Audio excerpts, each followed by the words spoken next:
No, ladies and gentlemen, that is not the end of a movie. That is the beginning, as we are taking the trash out. It's great timing, as I have gotten inspired. I have a great story. This is more than a feel-good story. This is God's will. This is a time where evil has just swamped everything.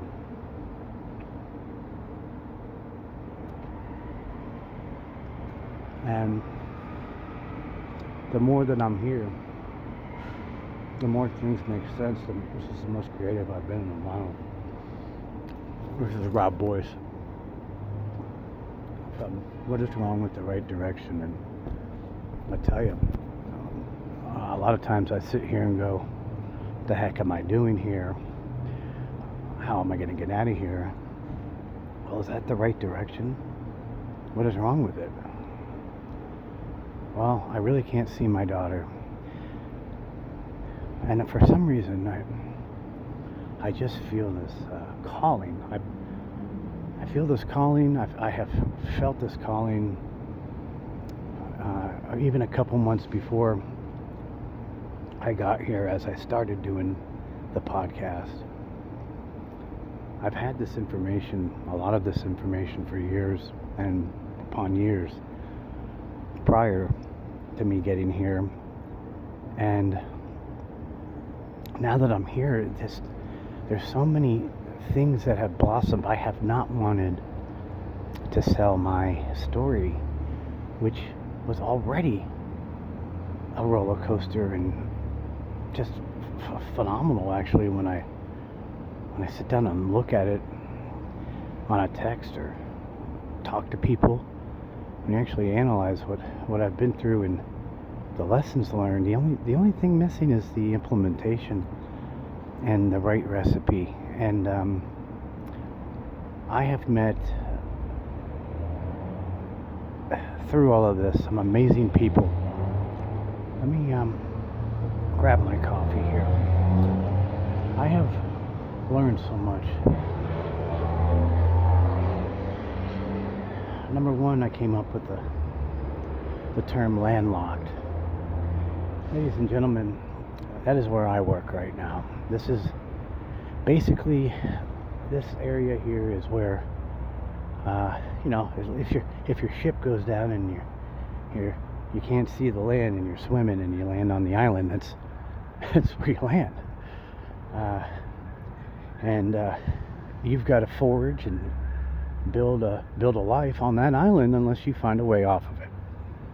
Well, maybe that island could be filled with gold and oil and all sorts of resources that kind of pushes some pieces together.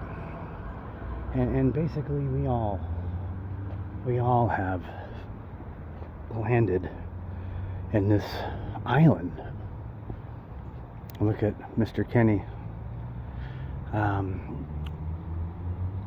We all have landed here, and we all are stuck. So there is about, let's see, 1, 2, 3 hotels.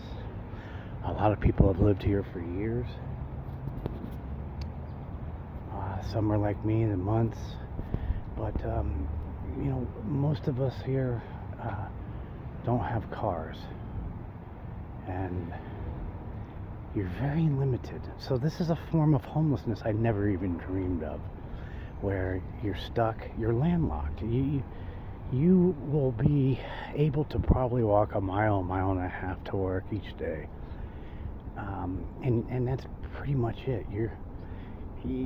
Once you land on your deserted island, if you will, you get a little bit of a job, and then you're stuck. You're stuck working to pay the hotel bill, and you get into this rhythm, into this grind where that's all you do, and then you get used to 2 or 3 nights a week, possibly being out in the, I spend an average 2 nights a week homeless. See, look, you got people staying here, sleeping here. It's unbelievable. But people have come together like, it's amazing. This is like a big, huge family. Now, I have learned about Landlocked. There's also, okay, for myself, I was a professional athlete. I'm a professional tennis player, which, you know, if I played football or I played another sport, would not prepare me as much as tennis has for the life I've lived. Because you could win a match 6-love, 6-love. Think about that. While you think about that, I'm going to go to a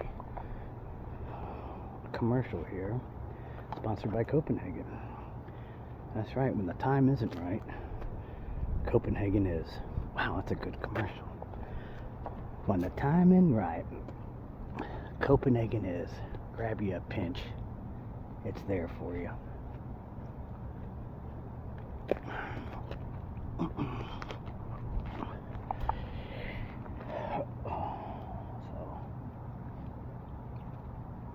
Hold on. We're gonna be right there.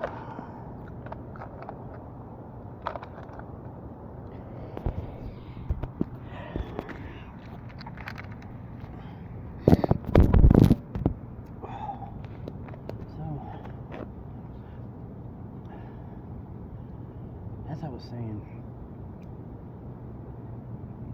tennis is such an individual sport. I could play football, basketball, I could have played volleyball. Nothing would have prepared me quite for life as tennis. You know, 6-love, 6-love. That sounds like you killed it. Well, that's the ending score. You write it down, 6-love, 6-love. It looks like you won by a lot. And you possibly might have just squeaked out the match. You lose a lot of points at winning a match in tennis. It's an all-around grind, and there is when you stroke a pure 120-mile-an-hour winner, it's perfection. It's good timing. It's ebbs and flows. It's, you know, learning from your mistake and not getting too down on yourself. Believe me, I've thrown my racket many times. I've cursed. But when you can put your head down, breathe deep, you slow the game down. Well, the only thing missing here is a box score for tennis. I've lost a lot of points. I sure have. And I've gotten to deuce. I've gotten so close to greatness, and I have realized, and we all realize, is I say I. A lot of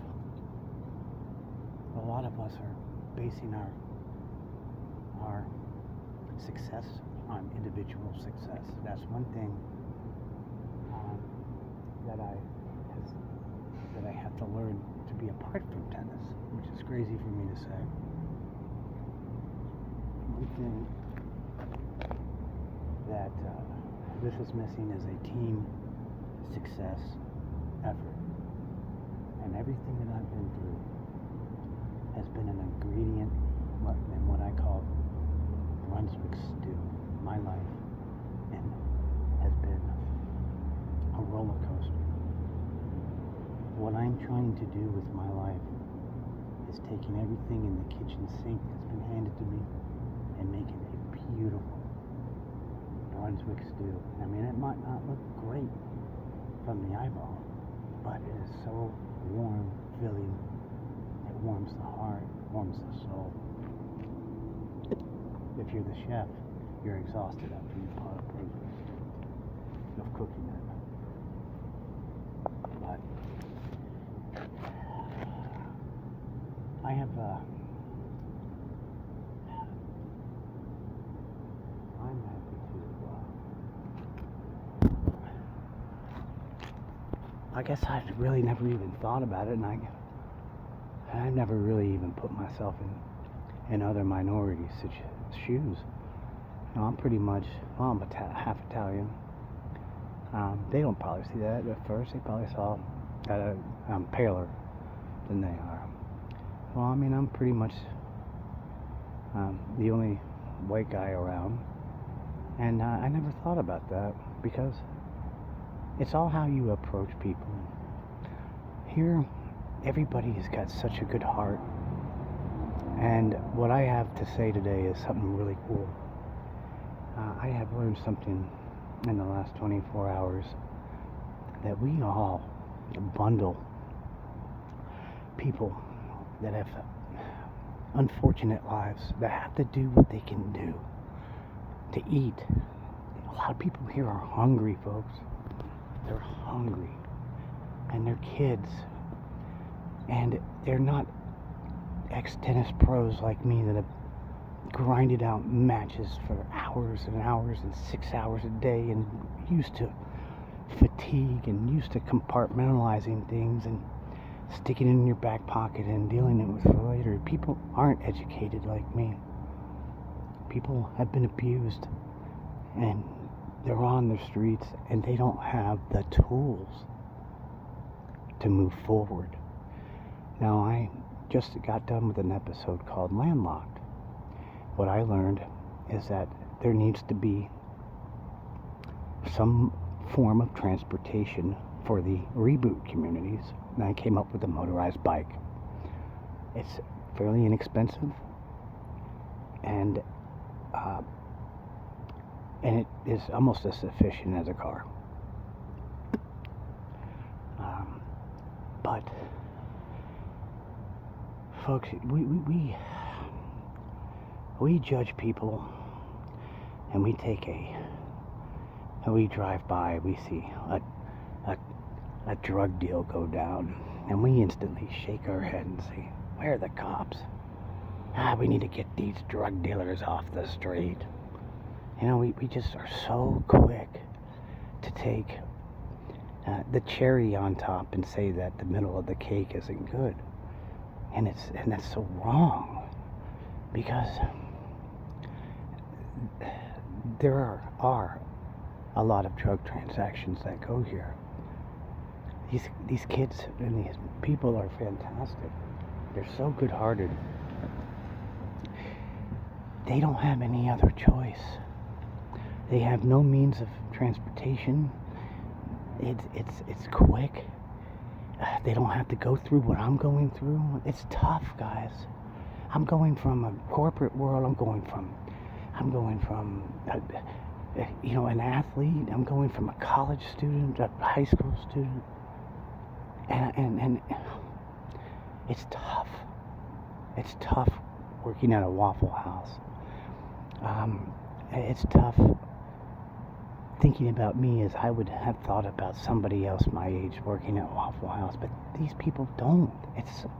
They don't judge. It's very pure. And here's the thing, folks.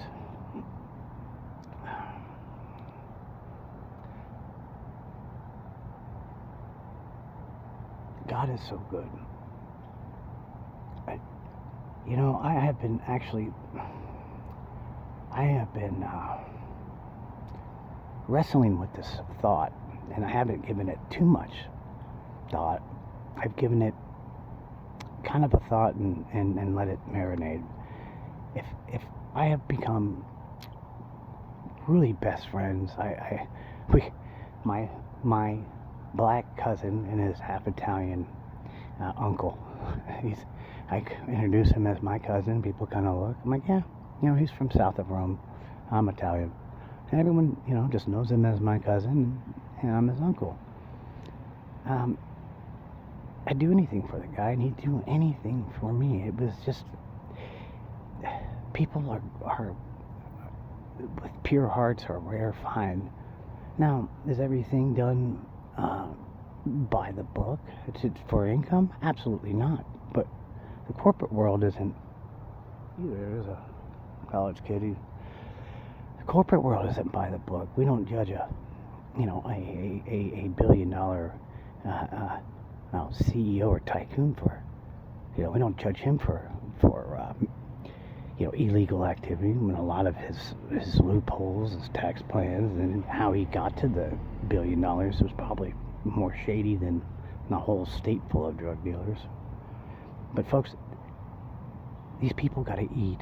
And when you got to eat and there's nothing that you can do and there is a demand for something that you can get your hands onto for a minimal price and eat at that night and maybe stay in a hotel room. No, we have never put ourselves in that shoes unless you're here struggling with everybody. I have prostitute friends that I don't even think about their profession, if you will. I think about them making enough money so that they can eat and stay in a hotel. And these are some of the most talented, good-hearted folks, friends that I've ever met. And last night, my cousin, I have said it to a coworker about a month ago. I have been inspired to use my talents with nothing but my story and side stories from this. I want a script for my life, and I want a side story called Waffle on too, and that was going to be focused more of centering what goes on at the Waffle House and the outside of it. Well, folks, that is totally spun. I do not, for the record, ever listen to rap. I'm not a fan. I don't like it. I don't like the way it sounds. I don't like the way it feels. I am a true rock and roll, The Doors, Jim Morrison, and that's it. I don't think rap is music. However,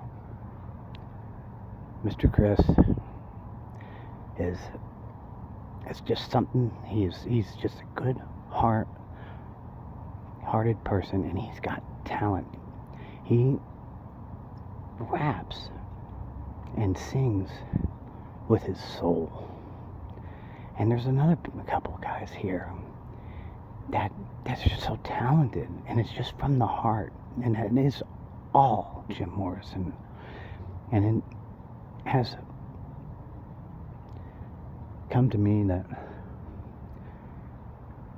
we all need to come together in what I have been starting a couple months ago, the Portal of Good. My concept was if we got together and we start a network of good, that we can trump evil. And I've been sending out for investors, and I've been waiting for people to call me and tell me where to go. And I've been wanting to shoot content here about building a facility somewhere else. And I'm waiting for donations to be done here with bikes. Well, folks, I'm going to take a look. I'm going to take a walk. They call this the block. Over here, you got Kenny here. I've stayed with him. He stayed with me. The hotels here are very strict. Especially with me and the other guys, because I'm friends with the so-called drug dealers or whatnot. They're watching video. We can only have certain people in the room, or one person, or none. So there's nothing we can do to take everybody in. So we all band together and do what we can. We know where everyone's at, but this is called the block. And a lot of things happen right in the block. And it is a little early for them. They report almost like a full-time job. And, instead of everybody hanging out here and waiting for somebody to take him to the side over there by the Chevron and do a deal and sell a couple pills or a little bit of weed, and then go find someone to buy more and keep rolling on that process. What if we made the story of what I want to do combined with a Chris Brown, who I call my dear friend and my cousin, we focus a story about using each other in the same way. He has a dream of being a rapper. He sings from his heart. His lyrics, and his story can inspire people as well as mine. And here's the thing, folks. When I passed away a couple years ago, I've been adamant to meet with civil rights leaders, anybody that's minority, white, who cares? God doesn't care about skin. He cares about the color of your heart. And you got two cousins that are complete opposite, from people looking at us going, what the heck? And you have diversity, and you have people coming together. We have Latino, we have Latina, we got everybody here as one. And this is where the portal of good is going to start. But what if we do, and we get something donated, like a truck, and we go get, there's so many free items donated each day or given out, and we come together, and we divide and conquer, and we start using each other in our heads and our resources, and we use their music, my story, his story, and document it. Maybe this block will be full of bikes with motors being put on it. Maybe this block will be, filled with other items that give away to other people. But this, we can all start and build this community, this organization that is, I think, pivotal to changing everyone's thinking that we just, they're homeless, they're this, they're that. You can't fix homeless by handing them a turkey on Thanksgiving. You've got to pull your hands up. We've got to give people tools, resources. Now, if we can, I can guarantee you, if we have a plan and we all go and we brainstorm, and there are resources out there, and we are not asking for handouts, but hey, if you can donate this or that, or we can do this or that, pretty soon everything is being done that completely changes what is considered the dark side of things, the black market with the drugs. Well, it also gives everybody here a peace of mind making their own living and giving them tools to do their skill, their role. I guarantee you, most people don't pride themselves on how they can roll a bag of Coke or whatnot. Everybody has a skill. And I've been waiting for someone to get us together, me together, to speak. But this is a great story. We got somebody that is fed up with what he's doing, and he said, I'm just gonna concentrate on my music, and that's it. I'm tired of it. I'm done. And my brain started thinking, well, I'm already marketing my story and content from the spin-offs. Let's start it now. Let's start documenting him as he documents me, as we bring everybody here together and get the ball rolling. It's our time. The portal of good. What is wrong with the right direction? Well, the right direction's been sitting in front of me, folks.